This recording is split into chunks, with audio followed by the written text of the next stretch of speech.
दोस्तों नमस्कार, welcome to our channel support to English learning fellow. आज का हमारा टॉपिक है सैल्यूटेशन टू द नेशन। पहले थोड़ा डिस्क्राइब कर दूं इसके बारे में। दोस्तों ये जो लेसन है ये हमारे देश के क्रांतिकारियों के बारे में है, रिवोल्यूशनरीज के बारे में है।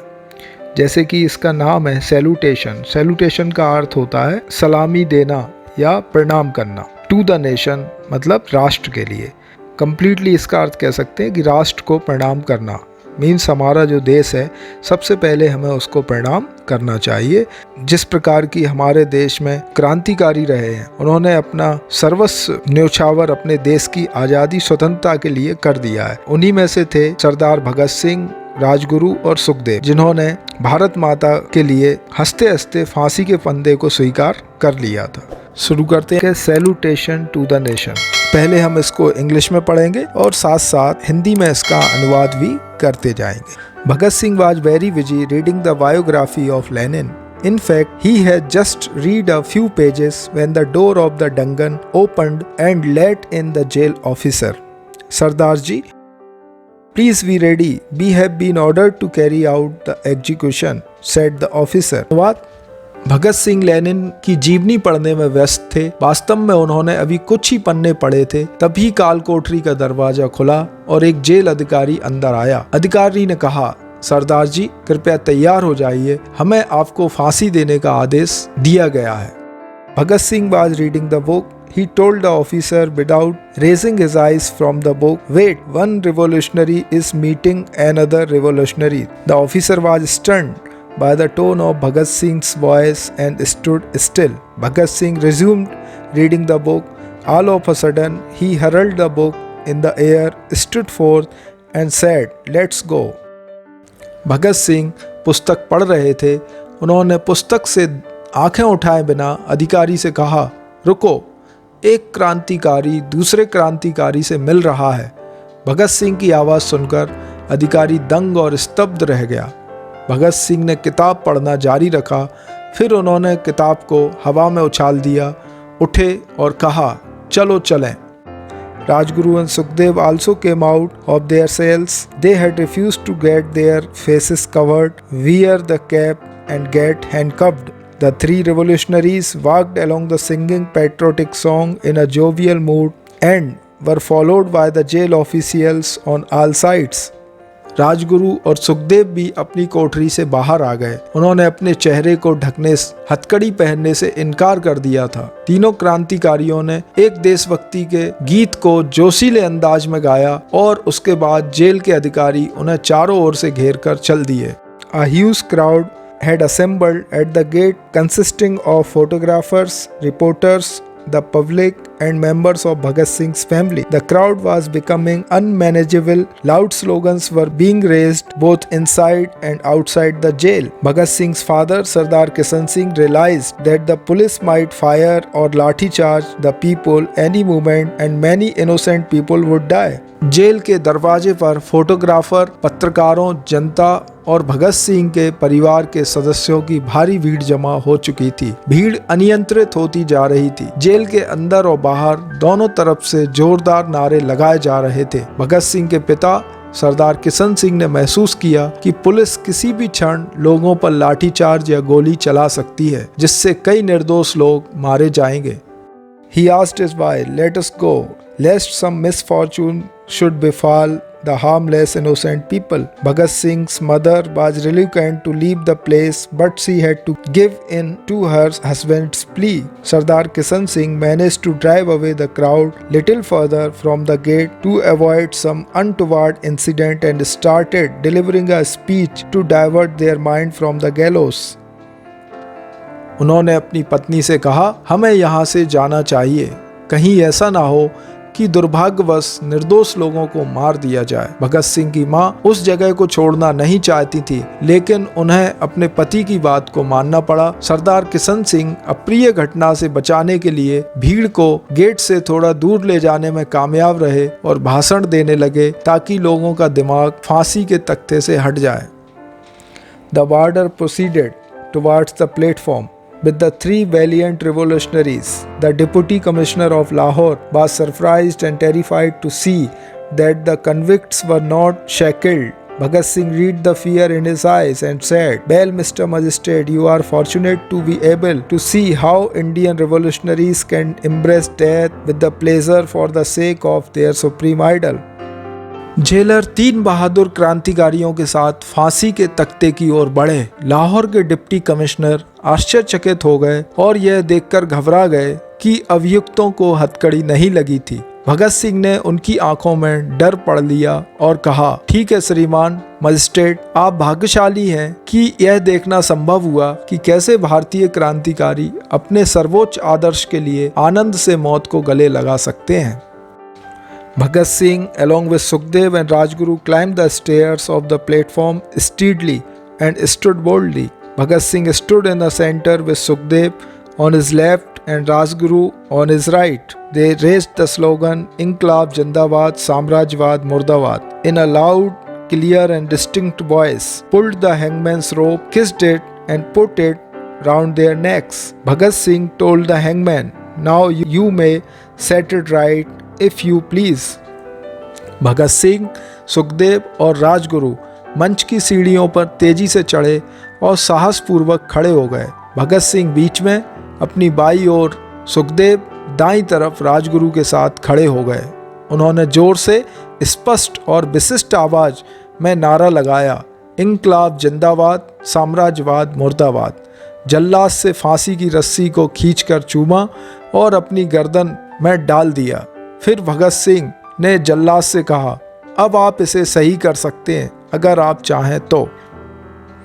The hangman, who must have been a very tough man, was moved to the core of his heart.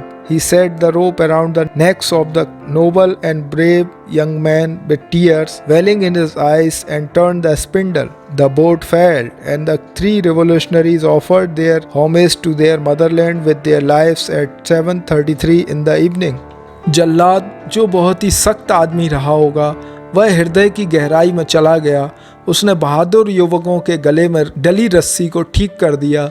उसने अपनी आंखों में भरे हुए आंसुओं के साथ तख्ते की धुरी को घुमा दिया। बोर्ड गिर गया। तीनों क्रांतिकारियों ने शाम को 7:33 पर अपना जीवन मातृभूमि के लिए श्रद्धांजलि स्वरूप अर्पित कर दिया। Sardar Kishan Singh was on the verge of losing his nerve.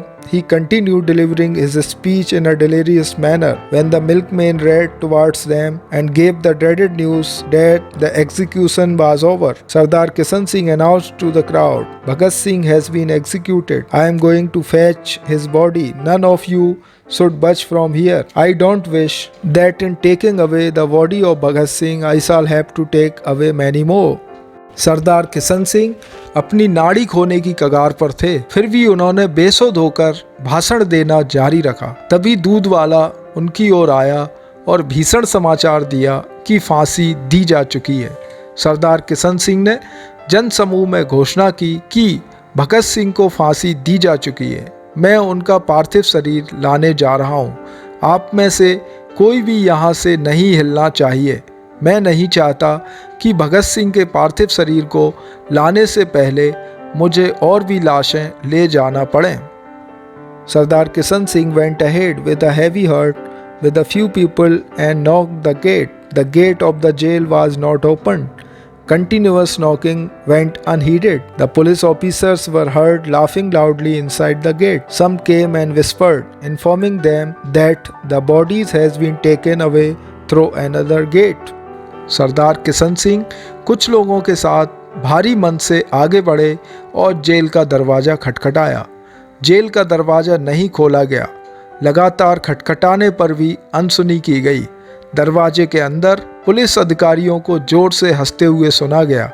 किसी ने आकर फुसफुसाते हुए बताया कि शवों को दूसरे दरवाजे से ले जा चुके थे। The British were bent upon their treacherous way. The bodies of the valiant leaders were mercilessly chopped off, filled in the sacks and carried away to the bank of the river Satluj at Firozpur through a back gate. The last rites were to be performed by a Sikh Granthi and a Hindu Pandit. The sacks containing the parts of the bodies were taken off the truck. Kerosene was spilled over them and set ablaze in the most cruel and heartless manner. When the news reached at the neighboring village, the people flocked to the sacred spot carrying torches with them. अंग्रेज नमक हरामी रास्ते पर तुले हुए थे। बहादुर वीरों के शवों को निर्दयता से काट दिया गया। बोरियों में भरकर दूसरे दरवाजे से फिरोजपुर में सतलुज नदी के तट पर ले जाया गया, जबकि अंतिम संस्कार एक सिख ग्रंथी और एक हिंदू पंडित द्वारा किया जाना था। बोरों को ट्रक से उतार लिया गया और जिनमें वीर शहीदों के टुकड़े थे, उनके ऊपर मिट्टी का तेल डाला गया और क्रूर तथा निर्दय रूप से आग के हवाले किया गया। जब खबर पड़ोसी गांव तक पहुंची तो लोग अपने साथ मसाल लेकर पवित्र स्थल पर पहुंचे। The English officer saw the approaching crowd and threw away the half-burnt shreds of the bodies into the river water, sat in the truck and sped away to save their lives. The humble villagers gathered the shred of the half-burnt bodies from the river and performed the last rite with the full devotion and love. अंग्रेज अधिकारियों ने भीड़ को देखा और शवों के आधे जले हुए टुकड़ों को नदी के पानी में फेंक दिया, ट्रक में बैठ गए और अपनी जान बचाने के लिए भाग गए। विनम्र ग्रामीणों ने नदी से आधे जले हुए शवों के टुकड़ों को एकत्र किया और पूरी श्रद्धा और प्रेम के साथ अंतिम संस्कार किया। In this way, the great martyr Bhagat Singh happily embraced death to liberate his motherland and become immortal in the hearts of Indians. He was 24 when he was executed. He became a legendary hero for the masses. Innumerable songs were composed about him, and the youth throughout the country made him their idol. He became a symbol of bravery and inspired the people to free India. इस प्रकार महान शहीद भगत सिंह ने अपनी मातृभूमि को आज़ाद कराने के लिए खुशी खुशी मौत को गले लगा लिया और भारतीयों के दिल में अमर हो गए। जब उन्हें फांसी दी गई तब वह 24 साल के थे। वह जनता के लिए एक महान नायक बन गए। उनके बारे में असंख्य गीत रचे गए और पूरे देश में युवाओं ने उन्हें अपना आदर्श बनाया। वह बहादुरी के प्रतीक बन गए और लोगों को भारत को आज़ाद कराने के लिए प्रेरणा स्रोत बने। Bhagat Singh is justly remembered as a Shaheed Azam by his grateful countrymen for making the supreme sacrifice.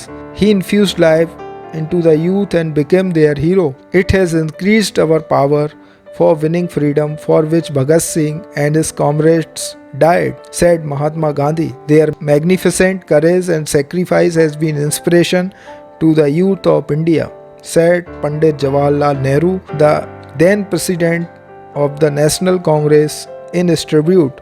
These valiant men died so that India may live. Bhagat Singh को सर्वोच्च बलिदान देने के लिए उनके कृतज्ञ देशवासियों द्वारा शहीद आजम के रूप में याद किया जाता है। वह युवाओं के मन में बस गए और उनके नायक बन गए। महात्मा गांधी ने कहा, इससे हमारी स्वतंत्रता जीतने की शक्ति में वृद्धि हुई है, जिसके लिए भगत सिंह और उनके साथियों ने बलिदान दिया है। भारतीय राष्ट्रीय कांग्रेस के तत्कालीन अध्यक्ष पंडित जवाहरलाल नेहरू ने अपनी श्रद्धांजलि में कहा, उनका शानदार साहस और बलिदान भारत के युवाओं के लिए प्रेरणा रहा है। इन बहादुर नौजवानों ने अपनी जान दी है ताकि भारत जी सके। दोस्तों, यह था मेरा प्रयास। यदि मेरे प्रयास को आप पसंद करें तो प्लीज़ मेरे चैनल को सब्सक्राइब करें और दोस्तों के साथ शेयर करें, ताकि यह उन पढ़ने वाले छात्र छात्राओं के पास पहुंचे और इससे वह लाभ प्राप्त कर सकें। आपका बहुत बहुत धन्यवाद। Thank you very much.